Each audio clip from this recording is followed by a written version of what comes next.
நம்ம இப்போ எண்ணெய் கத்திரிக்காய் காரக்குழம்பு செய்ய போகிறோம். கத்திரிக்காய் வச்சு காரக்குழம்பு, ஓகேங்களா? இப்போ வந்து இதுக்கு வந்து நான் வந்து நல்லெண்ணெய் யூஸ் பண்ண போகிறேன்.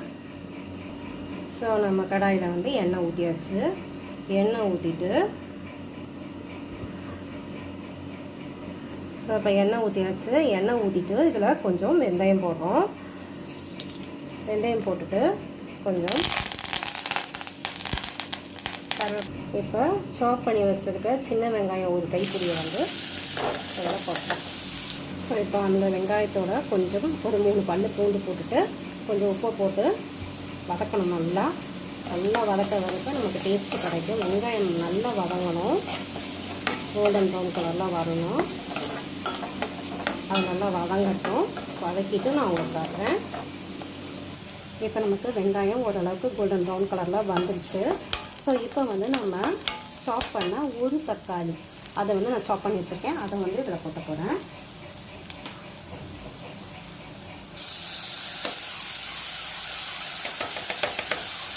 போட்டுட்டு இதையும் நல்லா வதக்கணும். ஸோ இப்போ நம்ம வந்து வெங்காயத்தையும் போட்டு தக்காளியும் போட்டு நல்லா வதக்கிட்டுருக்கோம். இன்னும் நல்லா வதங்கி சுண்டி வரணும். சுண்டி வந்ததுக்கப்புறம் நம்ம கலப்புத்தூளை போட்டு மிளகாத்தூள், மஞ்சள்தூள், உப்பு இதெல்லாம் போட்டுட்டு புளியை கரைச்சி அதில் ஊற்றிட்டு, புளியை கரைச்சி ஊற்றினோம்னா காய் வேகாது. ஸோ ஃபஸ்ட்டு காய் நல்லா போட்டு வதக்கிட்டு அது நல்லா கொஞ்சம் தண்ணி கொஞ்சம் ஊற்றி வேக வச்சுட்டு அதுக்கடுத்து புளியை கரைச்சி ஊற்றணும்.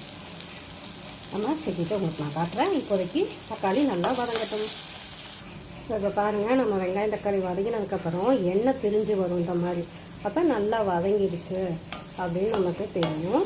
ஸோ இன்னும் நல்லா பிரிஞ்சு வரும்போது டேஸ்ட்டு செம்மையாக இருக்குங்க. ஸோ எண்ணெய் நல்லா பிரிஞ்சு வரும்போது தெரியுதான்னு தெரியல, நல்லா பிரிஞ்சு வந்துக்கிட்டு இந்த டைமில் வந்து நம்ம மிளகாத்தூள் போட்டோம்னா நல்லாயிருக்கும். வெங்காயம் தக்காளி நல்லா வதங்கிடுச்சு. ஸோ வதங்கினதுக்கப்புறம் எண்ணெய் பிரிஞ்சு பிரிய ஆரம்பிச்சிட்டு நல்லா பிரிஞ்சு வந்தோம்னா நான் மிளகாத்தூள் போடுவேன்.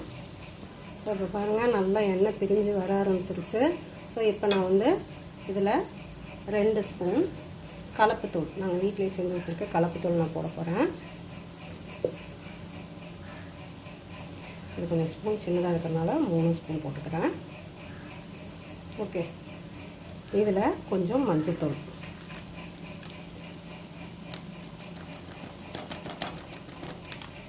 ஓகேங்களா? இப்போ இதில் கொஞ்சம் உப்பு ஏற்கனவே நம்ம போட்டிருக்கோம். ஸோ கொஞ்சம் பார்த்து போடுங்க. போட்டுட்டு நல்லா கிண்டி விட்டுட்டு லைட்டாக தண்ணி ஊற்றி கத்திரிக்காயை போட்டு கொதிக்க வைக்க போகிறோம். கத்திரிக்காய் வெந்ததுக்கப்புறம் புளியை கரைச்சி ஊற்ற போகிறோம். ஸோ மஞ்சள்தூள், மிளகாத்தூள்,